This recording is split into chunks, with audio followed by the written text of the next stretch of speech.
What's up, tribe? How you guys doing? We're here to talk a little bit about Judas and the Black Messiah. So, first of all, let me just say, I'm more than a two thumbs up. Okay, the whole building up, whatever. It is definitely well recommended. It was a great movie. I would watch it again and again and again.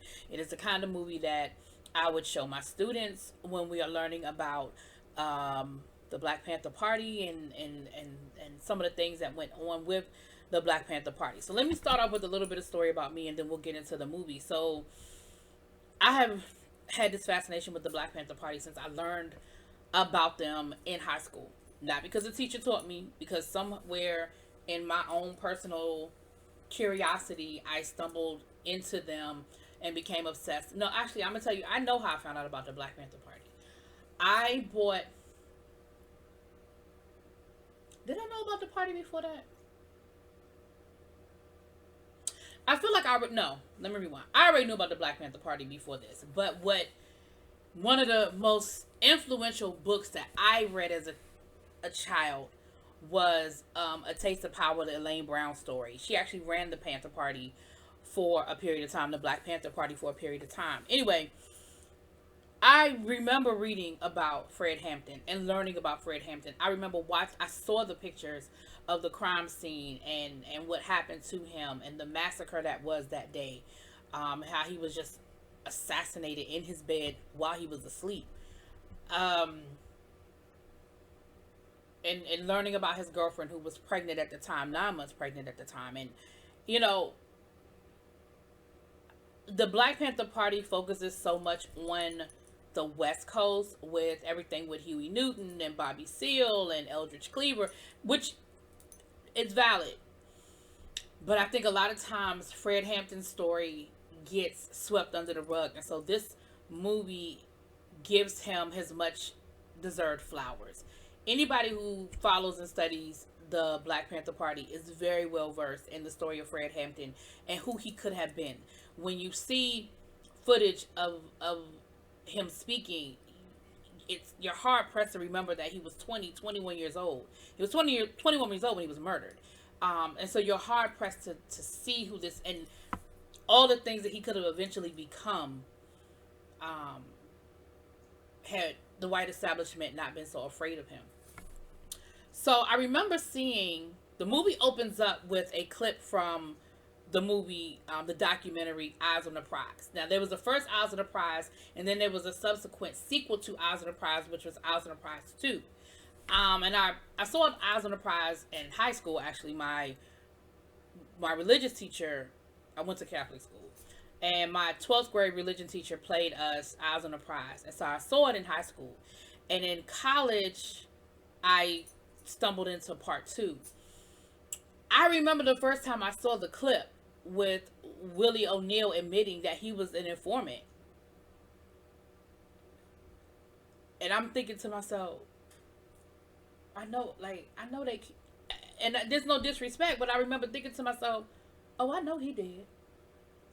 Like, again, if you're familiar, you know about COINTELPRO, you know that the government paid informants to set the Panthers up, to infiltrate the party, so we know they existed. But here's a man who is literally sitting here allowing himself to be interviewed, knowing really good and well how people feel about his role in all of this. And I'm just like, wow. So fast forward to a few years ago, I was at a program at Duke University. It was a month-long program, and it was about the grassroots effort during the Civil Rights Movement. And so it's focused a lot on SNCC and a lot of those organizations. And I learned so much about the grassroots effort. And the biggest thing, or the best part of this program, is that I was able to meet a lot of these people that I read about in books. I mean, I met some of my heroes. I met people who knew my heroes, like knew my heroes, like they were in the struggle together.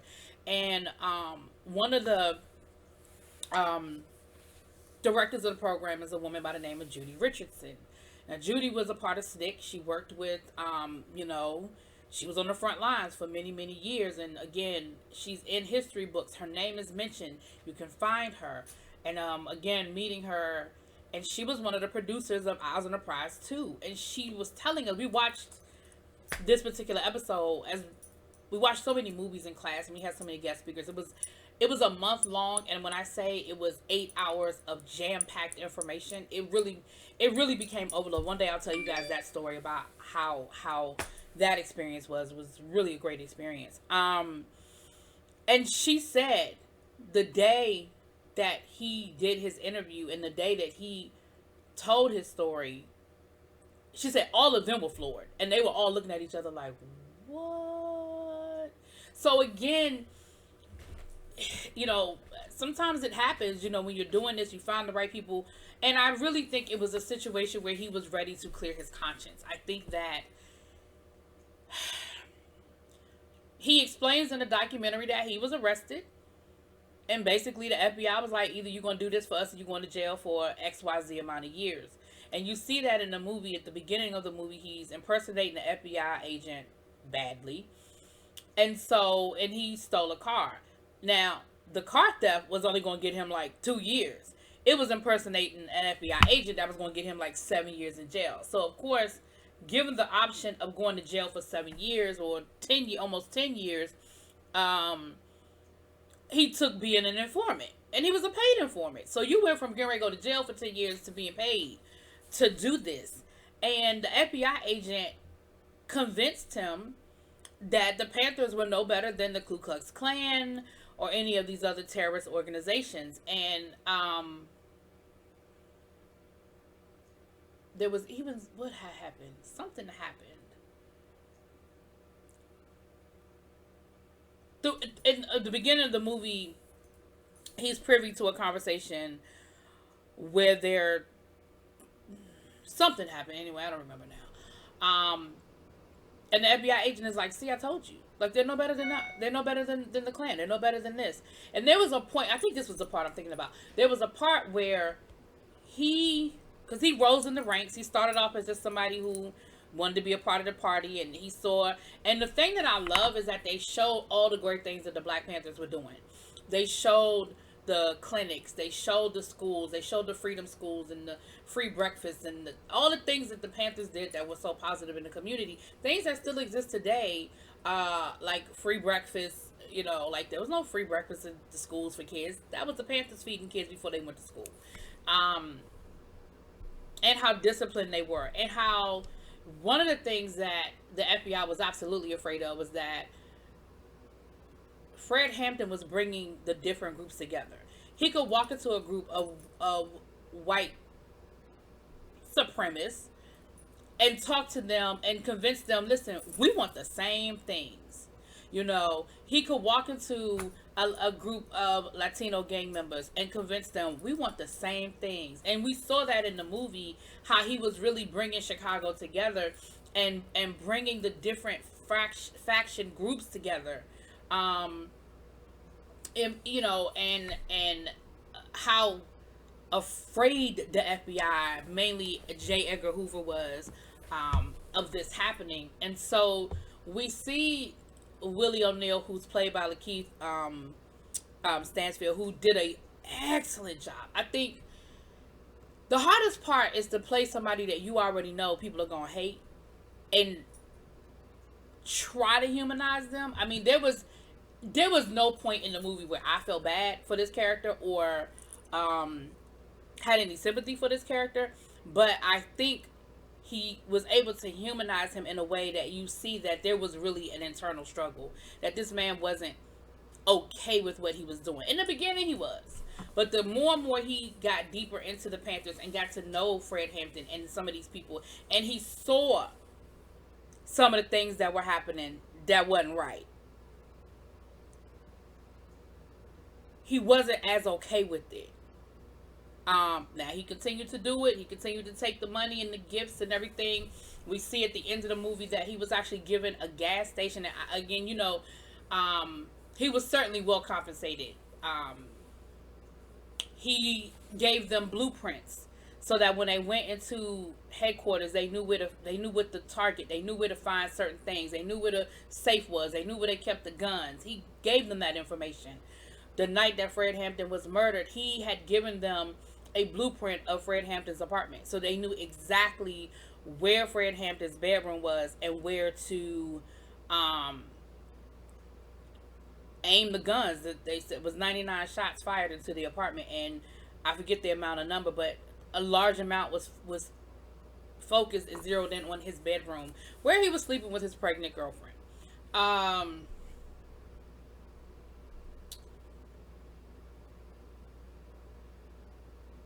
think that the movie did a fair job, a good job of showing how the FBI infiltrated the Panthers. There was one scene where there was a guy there who was on the run because he had killed an informant. Somebody, he found out somebody was a rat and was informant to the FBI, and he murdered him. He killed him. And so he ran to Chicago. He was from New Haven, I believe, and he ran to Chicago saying, "Listen, you know, they're gonna be coming looking for me," but he was a rat and I had to get rid of him. And when Willie goes back to his handler at the FBI and tells him about it, the handler finds out, oh yeah, he's one of our people. So what you had was two informants, one finding out about the other one and killing him to save himself from to save himself to be exposed, and they still were able to use that against the Panthers. And I'm just like, how dirty do you get? You got two informants, one kills the other one, and you still find a way to use that against the Panthers.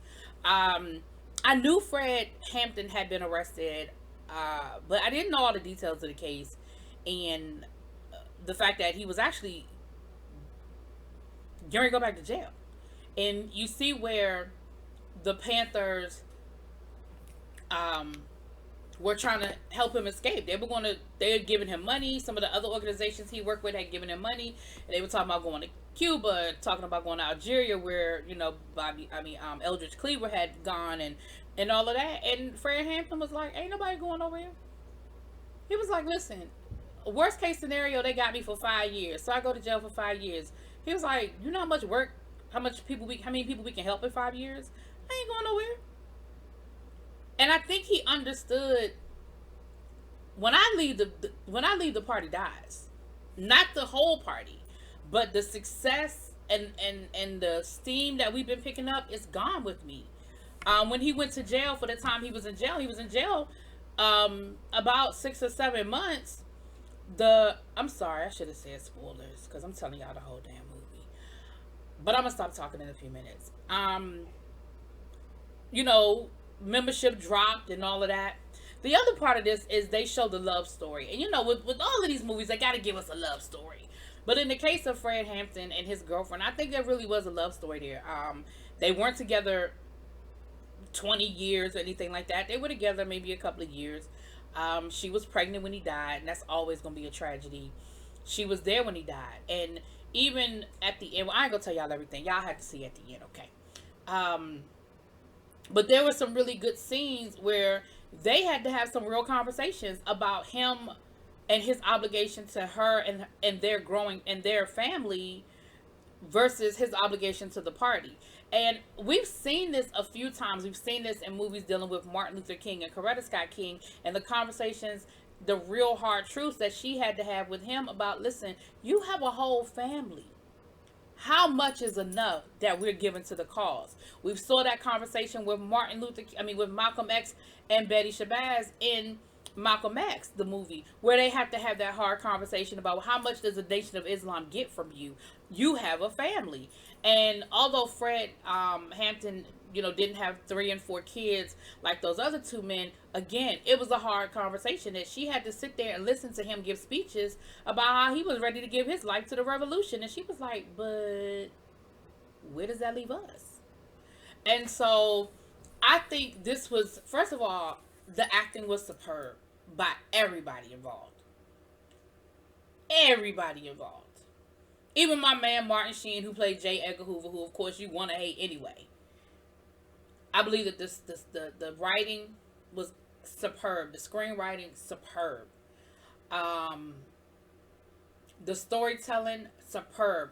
The accuracy of it, again, when you're doing movies like this, of course, there are going to always be articles about what they got wrong, what they got right. But I think the spirit of what they got right was there, you know. Uh, and unfortunately, again, going back to Willie O'Neill, nobody will ever, well, I can say nobody, well, I guess somebody might, but nobody will really understand what he was thinking when he agreed to do his Eyes on the Prize interview. And they actually show an actual clip at the end of his real interview and him really talking in his real interview. And because he was an active member of the Panther Party, there's a part of him that I think did feel like, listen, I might have been telling the police some things or the FBI, but I was still on the front lines. I was still putting my life on the line for the revolution. And there's going to be a whole lot of people that are going to judge me who ain't do what I did. But can't. So he did the interview. I'm going to leave that there. Y'all do with it what you want. He did the interview. I think he really truly wanted to come clean and clear his conscience, right? And then the day that Eyes on the Prize, I ain't gonna tell y'all that. Y'all gotta see the movie, okay? Because I don't want to tell y'all enough that y'all don't feel like y'all gotta go watch it. It is so good. Please go watch it. It is so good. I hope, and I know it will, which is a sad state of affairs, but I really hope this movie is not forgotten during award season. It deserves all of the things. It deserves all of the things. Whatever you need to nominate it for, it deserves to be nominated for all of the things. Whatever categories that it is eligible for, it deserves the nomination. It was such a good movie. So good. I cannot recommend this movie enough. I cannot. Please, y'all go see it. Leave it in the comments. Tell me what you think. We're going to definitely have a live discussion about it on my YouTube channel at some point this week. But y'all let me know what y'all thought. And I will talk to y'all later.